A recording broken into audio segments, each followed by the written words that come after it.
already have a way to control the paddle. The opponent, the AI opponent, doesn't. But maybe let's create the ball first. Yeah, I think that would be a good idea. So let's create a ball class. You can call it tennis ball or whatever you like.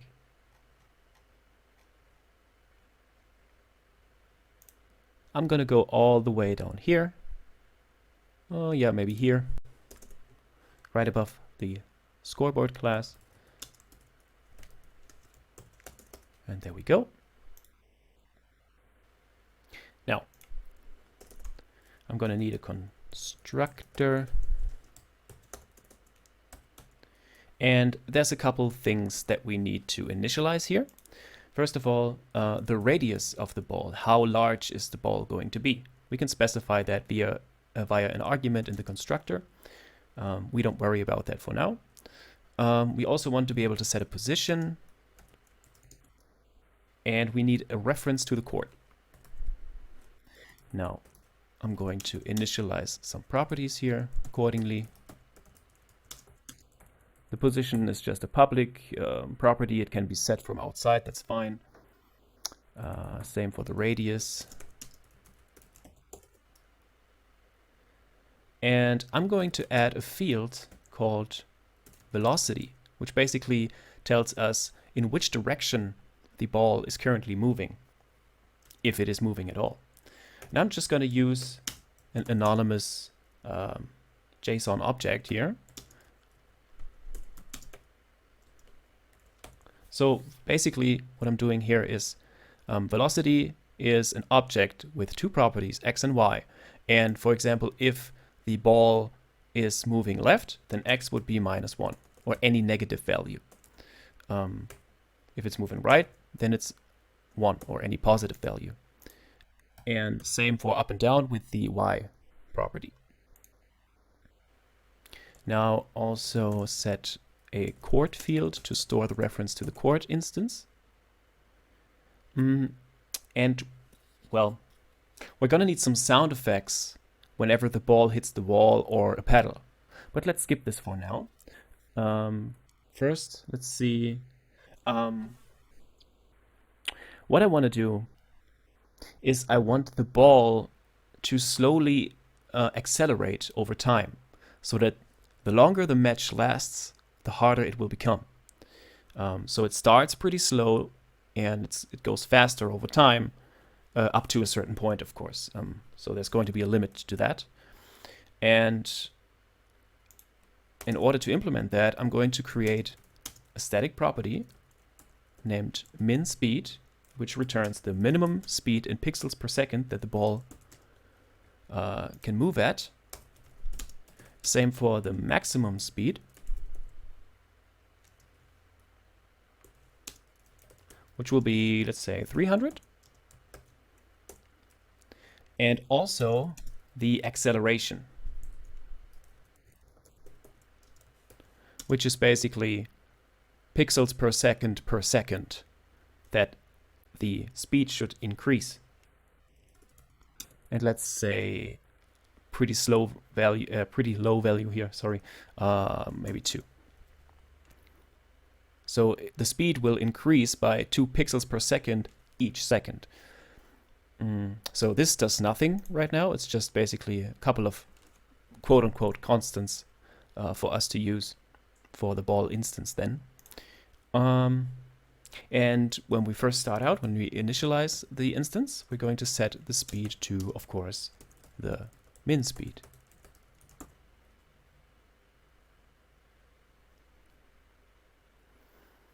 All right, now we're going to need a property called speed, and it just returns the current value of the speed field. And this time, this property is also going to have a setter. So I'm going to add a setter here, set speed. I'm going to name the argument val, short for value. Now, if someone tries to set the speed, we should constrain the value to the minimum and maximum speed, so that it doesn't exceed the maximum or is lower than the minimum. So if the value passed is less than min speed, we're going to adjust the value to min speed. And otherwise, if the value is greater than ball.max speed, we're going to adjust it like this. And then we're going to say this speed equals val. So we will not be able to ever set the speed to a value lower than the min speed or greater than max speed, provided we actually use this public property instead of directly setting the field, which again would technically be possible, but it's indicated by this underscore that this is a private field that is not supposed to be used outside of the class. All right. Now that we know the minimum speed and the maximum speed that the ball can move at, we can actually calculate a normalized speed, meaning basically a value between 0 and 1. So if the value is, if the speed of the ball is currently at the min speed, the normalized speed would return 0. If it is at max speed, it would return 1. If it is halfway between min speed and max speed, then it would return 0.5. It's a normalized speed value. So we're going to implement that like this. Get normalized speed. And we can calculate that simply by saying, if we subtract the min speed from the current speed, then divide that by the max speed minus the min speed, that should give us basically the current progress as a fraction that the speed currently is at.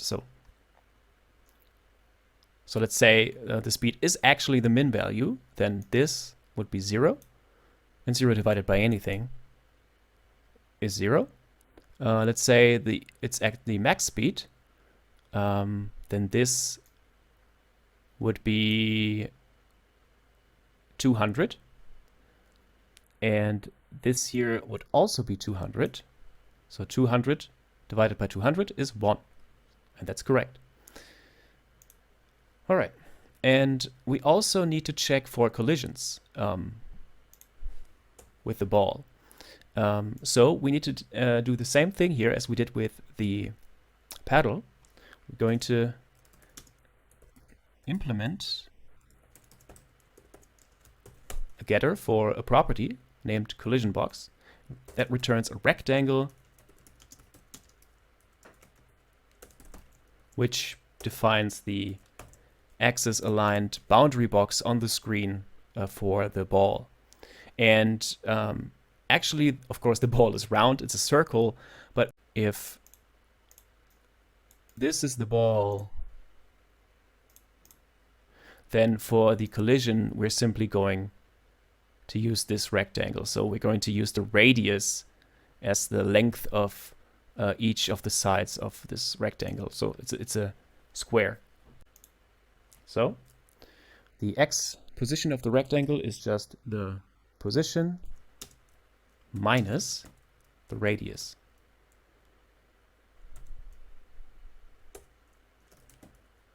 The y position, same thing. And the width and height is the radius multiplied by 2.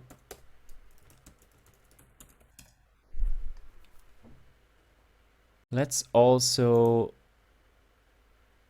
implement a getter and setter for the velocity. We may as well have made it public, but I think we're going to need that.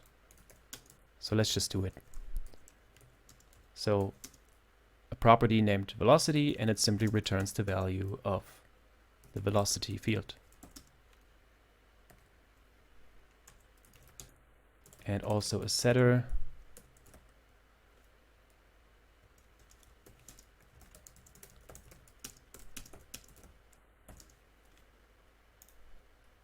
something like this. Now, let's implement the draw method, because that's very, very simple. Draw canvas as usual, and same thing as usual. Canvas get context 2D. Now we can achieve rendering a circle using the arc method of the context, but before we can do that, we have to call the begin path method, because we're basically starting to draw a path. We could connect several lines to draw a path on the canvas, or we could draw arcs, and we can then fill the arc so that it looks like a circle. So I'm going to call the arc method here. Position is simply the x position of the ball. Y position is the y position. The radius is the actual radius. And let's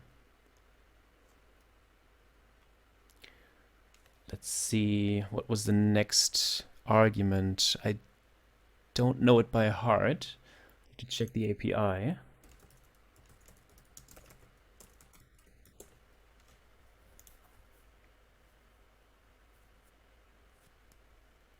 Oh yeah, the next argument is the start angle. We're going to start at an angle of 0. And to make it a full circle, the end angle, which is the next argument, will be pi multiplied by 2. Or 2 multiplied by pi, same thing. And the last argument, let me look that up real quick. Oh, the last argument defines whether or not we want to draw counterclockwise. I'm going to say false. And then we want to fill that path that we drew. So we're going to set the fill style to some color. And in this case, I'm just going to set it to white directly here. You can also add this as a constant to the game settings object. But yeah, it doesn't really matter. I mean, we're just going to use this once, so it's not very clean, but just to speed things up. And then fill the path, and that should do the trick. And of course, we need the ball to move. And we already have a velocity property that tells us which direction the ball should be going. And we can use that in our update method, which we're going to create. Update delta time as the argument. Yeah, we can use the velocity now to figure out where we have to move the ball. So the first thing we're going to do is adjust the y position. We're going to increase the y position by, and let me just quickly enter the code here.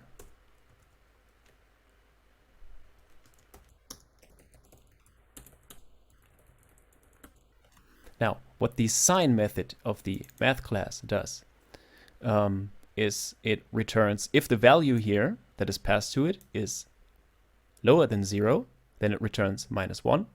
If it is exactly 0, it returns 0. And if it's a positive value, then it returns 1.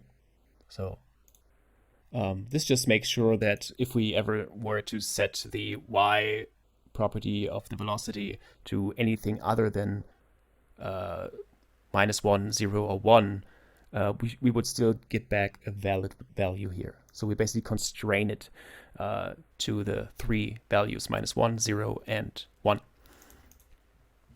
Now, of course, if the ball hits the wall, the upper wall or the lower wall, it needs to bounce off. And basically, we need to then invert the vertical direction. So let's check if the ball hits the wall.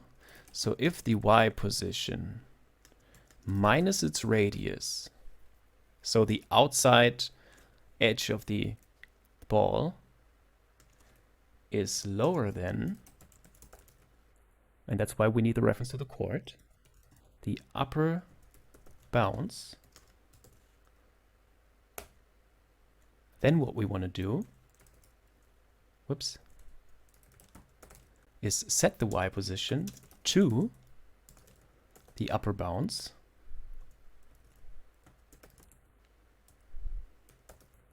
plus the radius. Because the position of the ball is basically always the center of the circle. And then we want to invert the velocity, the vertical velocity. So what we're going to do is say velocity y multiplied by -1, which will always invert it. So if it's -1 multiplied by -1 is 1, and if it's 1 multiplied by -1, then it's -1. And we would also play a sound effect here, but we're going to do that later. Now, same thing for the bottom wall.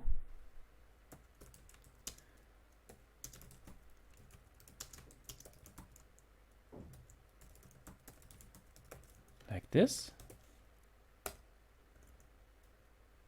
What we want to do is say pos y equals court bounds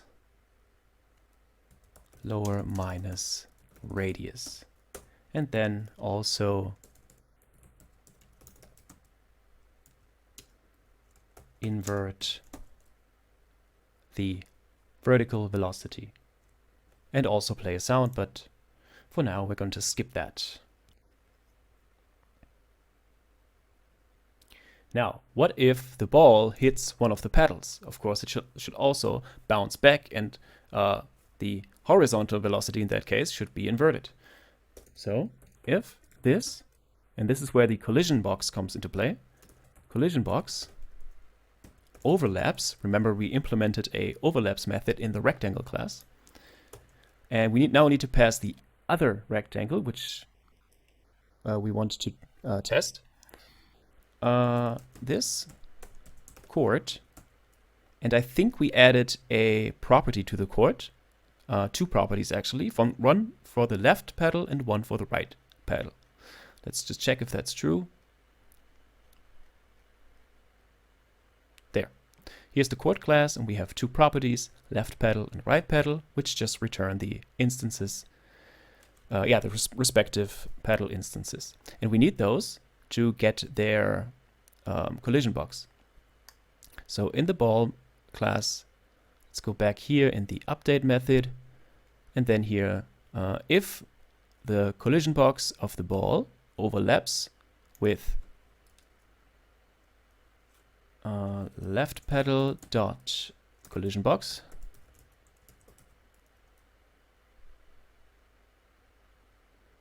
then obviously the ball has hit the left pedal. So we're going to say this velocity x multiplied by -1 and set the position to court left pedal collision box. And remember, we have a property in the rectangle class that's called right, which is the right hand edge of the rectangle, and we're going to add the radius of the ball to that. That's what we're going to set the horizontal position to. Now, same thing for the other pedal. If this collision box overlaps this court right pedal collision box, then we also want to invert the horizontal velocity and set the x position to court right pedal, in this case collision box dot left, in this case minus the radius. And also we would actually play a sound here, but for now that's fine. Now we also need to adjust the horizontal position, the x position. So let's go pos x plus equals math sign this.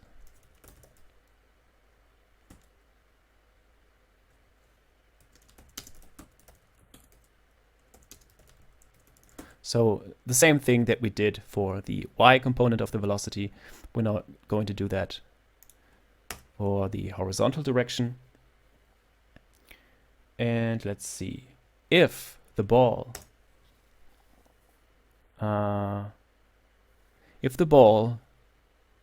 leaves the screen on the left-hand side, then that's a point for the blue player, for the second player. And if it leaves the screen on the right-hand side, then it's a point for the first player. So if this position x is less than the left boundary of the court, then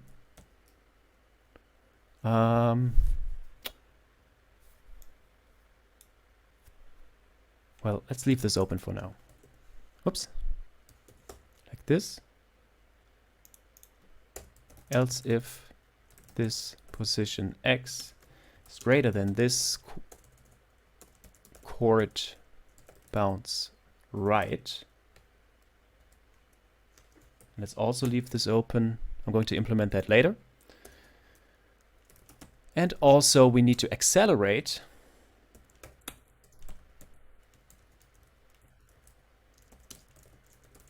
by the acceleration value multiplied or scaled by the delta time. So I think it was 2 pixels per second. Is what we increase the speed by with each iteration, with each call to the update method, so with each frame. And that should be fine. Let's put a comment here. Score player 2 and score player 1. We're going to implement that in a second, but let's just test the ball for now. I think we are at a stage where we can actually test this. So again, the ball is part of the court. We're going to go back into the court class. Here in the constructor, we're going to have to create an instance of ball. Let's go here. This ball equals new ball. Then pass the arguments. Did we define a constant for the ball radius? I don't think so, right? No, we didn't. So let's go here and say ball radius. And let's go with 8 pixels radius, so 16 pixels in total. Go back into the court here, game settings, dot ball radius. Then the x position, which would be the canvas width divided by 2. Divided by 2. The y position is the canvas height divided by 2. And the court is this instance. Now, in the update method, we need to also update the ball by calling its update method. And in the draw method, we need to also draw the ball. Let's go here, this ball draw, pass the canvas. And that should already do the trick. Let's save our work here, maybe clear the console here. Save again, run, start, and there's the ball. And it's currently not moving because the velocity is x0, y0. We would have to set that to make it actually move. But at the start of the game, we don't want it to move. We want to implement a button here that says start match. And once we click that, the match actually starts and the ball starts moving. So for now, this is okay.